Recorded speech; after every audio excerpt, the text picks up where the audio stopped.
B final, Bill Chessens once again waves to the drivers to look at the start lights. On the left, 165 Barry Wilmot, 128 is Willy Veevers, and as expected, Willy Veevers goes through straight off the line, uses the excellent handling capabilities of that VW Beetle to power through into the lead. A lot of barging there. Dave Ward's in the Metro, he's punted off by Vic Moyse. Vic Moyse was in trouble as they went into Chessens Drift straight away. He gets going again, does Dave Ward. That was Paul Jackson right at the back. Willy Veevers has gone off. Veevers has gone off. That was a very dicey moment for him. And into the lead now, we've got 9-9 John Cross. Well, that certainly was exciting in the opening stages there. But here's the man who is out in front at the moment, John Cross. John Cross currently lying in something like 8th or 9th place in 8th or 9th place in the championship. Before this final round, there is a total of 98 points at stake here today, because there are double points being offered. And it looks like Ron Wright in second place, and Willy Veevers is down in third. So John Cross leads. There's the man in second place. Sorry, 162 Dave Ling. It isn't Ron Wright, it's Dave Ling, 162. He is in second place. Third, Willy Veevers in the Beetle, and now Veevers closing on the Fiesta of Dave Ling. This is where Veevers started to get it wrong as he came off Chessens Drift on the opening lap. No problems this time, or is there? Because again, the tail of that Beetle hangs out, but this time Willy Veevers is ready for it. You could see there at the side of the track the tyre marks that Willy left the last time he went along this stretch of the circuit. And in having to take it careful and steady, he hasn't made up any ground at all on Dave Ling this time.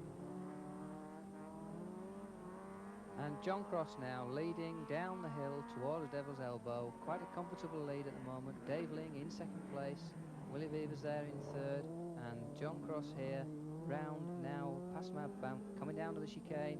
He's controlling the race from the front, nice and steady.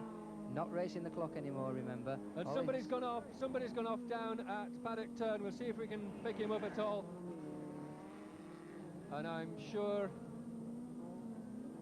I'll just try and pick up who that was. Somebody went charging. There he is, and it's Barry Wilmot. Barry Wilmot was down in fourth place. I just looked up from the monitor and saw him going straight on. I think he hit the brakes and nothing happened. Anyway, back with the leader, 9-9 John Cross. 4.5 laps in this B final for the fifth and final round of the Lydden Winter Series for 1987-88.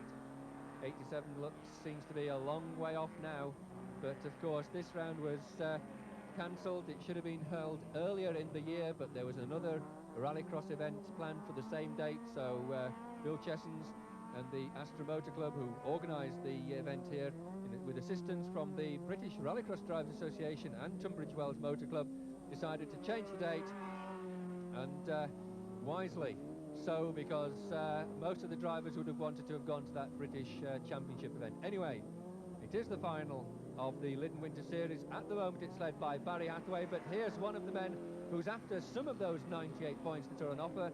It's number 99 John Cross, very experienced. He's driven many times here at Lydden Hill. He's driven many times in Europe, in most of the circuits in Europe, and that experience is showing as he goes through on his last lap. Yes, very difficult conditions, of course. It's still raining steadily, and the track conditions very slippery, very greasy. But as Bill says, John Cross, tremendously experienced driver, and as you can see the way he's taking the hairpin there, he's putting all that experience to good use. So John Cross still in the lead. Dave Ling, 162, seems to have settled for second place. There is Cross. Ling should be coming through any moment now. No, he's still some way in the distance, and Willy Veevers in fact dropping even further back now in third place. So coming through for the last time, taking it quite tight there, trying to miss a lot of the slippery stuff as he goes through Chessens Drift, which is not an easy feat. So coming up to take the checkered flag. Victory in the B final for John Cross. He'll be pleased with that, because it means he joins the supercars on the back row of the grid in the A final. Just how much he'll be able to do in the A final against the four-wheel drive cars, we'll have to wait and see. In second place it's 162 Dave Ling, and Willy Veevers there in the VW Beetle, just coming through to take that third place in this B final.